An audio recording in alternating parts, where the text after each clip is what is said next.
রাত অনেক হয়েছিল, খুব জোরে বৃষ্টি পড়ছিল। রাইস্তার তাড়াতাড়ি ঘরে যেতে চাইছিল, কিন্তু কোনো গাড়ি পাচ্ছিল না। তখন হঠাৎ দূরে একটা রিক্সা দেখতে পায়। যখন রিক্সাটা কাছে এলো, ও চমকে উঠল। রিক্সাতে কোনো চালক ছিল না। রিক্সাটা ওর সামনে দাঁড়ালো, আর ভিতর থেকে একটা আওয়াজ এলো, কোথায় যাবে রাইস্টার? রাইস্টার ভয়ে ভয়ে বলল, লালকিলা।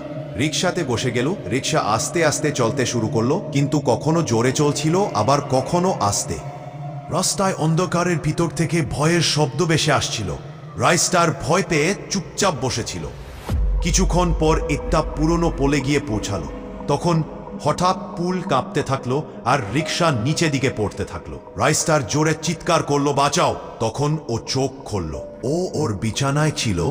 রান্নাঘর থেকে মা বলতে লাগলো, আর কত ঘুমাবি, এবার উঠে পড়।